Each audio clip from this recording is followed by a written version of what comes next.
On September 10th, 2017, the comics world lost the incredible legend responsible for creating several X-Men characters and Swamp Thing.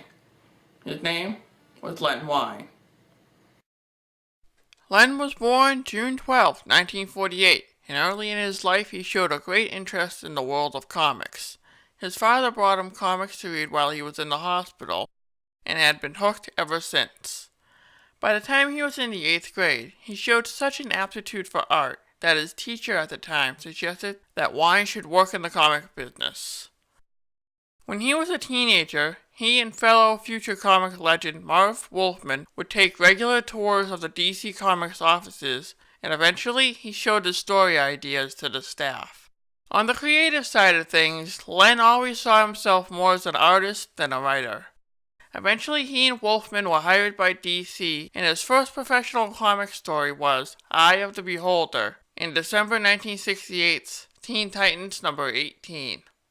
And the rest, as they say, is history.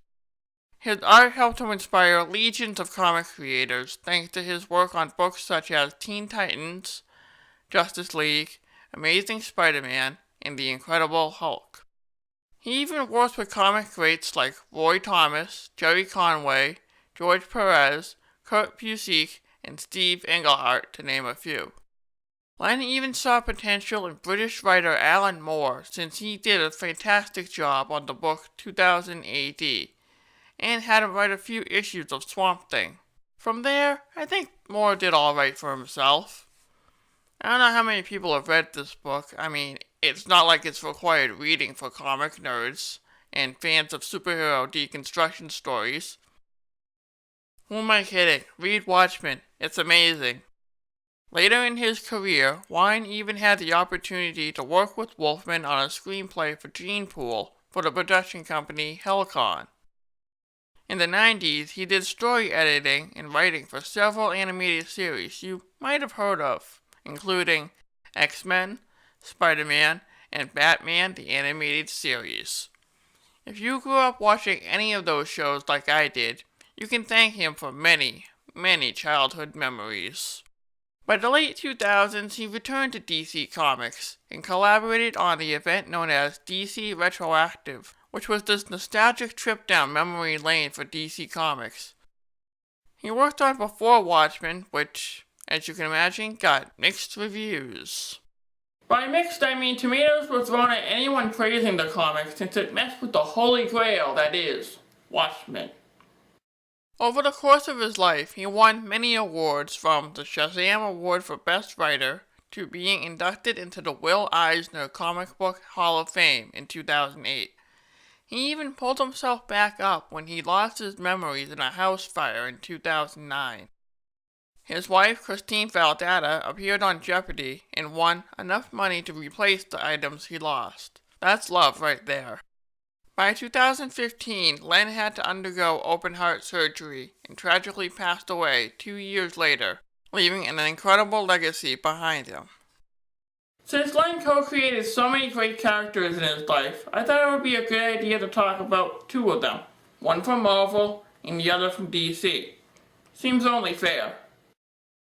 Over at Marvel, Len started out by drawing issues of Daredevil, Amazing Spider-Man, and several other comics. He didn't skyrocket to fame there until he teamed with Dave Cockrum to revive a certain team of mutants. I don't know who they could be. Previously on X-Men. You might ask yourself, does Chris need to do that every time the X-Men are mentioned in a video? Yes. Yes, I do. I already talked about how Len Wein was instrumental in bringing the X-Men back from limbo a long time ago in my giant-sized X-Men #1 review.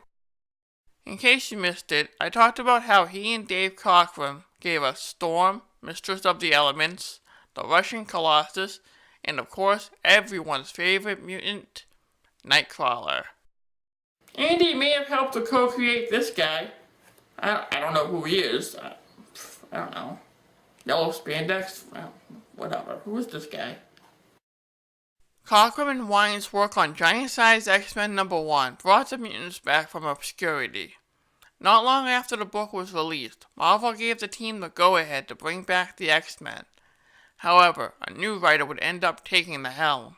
Chris Claremont, who wrote the book starting with Uncanny X-Men 94, was honored to take the spot. In fact, he had this to say in 2009. The history of modern comics would be incredibly different if you took Wein's contribution out of the mix.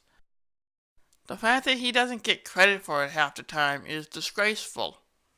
We owe a lot of what we are, certainly on the X-Men, to Len and to Dave.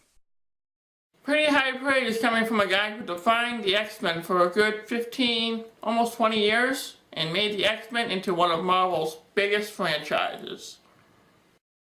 I've said it before, and I'll say it again. Giant-Sized X-Men #1 was, and still is, a classic comic. The writing was top-notch, and of course, Wein's art was amazing. He brought to life the characters I loved growing up, and still do. Claremont was right. The X-Men wouldn't be the megastars they are today if it weren't for an amazing team who were so determined to bring Stan Lee and Jack Kirby's old creation out of the dustbin of history and into the spotlight, where they remain to this day. Revitalizing an old property isn't the only thing he was known for. I heard he had a pretty green thumb. A few years before he helped to bring the X-Men back, Lang co-created Swamp Thing with writer Bernie Wrightson in the pages of House of Secrets 92 in 1972. Originally envisioned as a horror comic, Swamp Thing was about a scientist named Alec Holland who was the victim of an attempted murder by a jealous co-worker named Damian Ridge. Ridge was trying to gain Holland's wife's affection. Somebody's not going to be invited back to the company retreat. Holland was doused with chemicals and left for dead in the middle of a swamp. Instead of dying, Holland became the plant elemental known as Swamp Thing. Not to be confused with Marvel's Man-Thing. Man-Thing. Do you have any idea how many takes it took to get this just right? I'm thinking 10, 15 maybe. I don't know. Swamp Thing would go on to have many comics in the DC universe, and even had his own short-lived television series. He even had a few movies. Not bad for a walking pile of vegetation, right? These days, Swampy can be seen in the pages of John Constantine's Hellblazer series. The character was also used by Greenpeace to promote care for the environment, because if Swamp Thing ever caught you littering, he'd rip your arms out of your sockets and beat your head like a drum. Okay, maybe he wouldn't be that violent. He's still a great creation and was used to promote better care for our planet. Just be glad they didn't use Man-Thing. That's all I'm saying. Despite the environmental message, Swamp Thing is still a memorable character. He beat out Marvel's Swamp Monster in terms of popularity, and let's face it, Swampy's movies were a lot better than that atrocious Sci-Fi Channel original movie treatment Man-Thing got. Luckily, he's in the Marvel Cinematic Universe. We just haven't seen him yet. Swamp Thing has a lot more staying power, and possibly even a greater plot. I know Len wrote both characters and introduced one of Man-Thing's awesome powers where those who know fear burn at his touch. I just like Swampy a bit more than the monster who needs a better, less innuendo-filled name. He looks like a Teddy, that Man-Thing, doesn't he? Or Charles. Or maybe a Jabez. I don't know.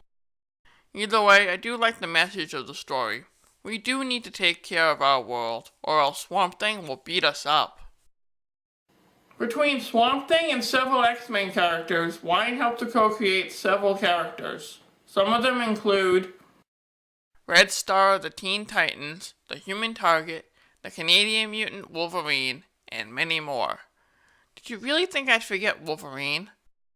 If there's one thing Wein's characters all had in common, it was that they were drawn to be larger than life, and thanks to his collaborative efforts with various writers, they had a lot of staying power.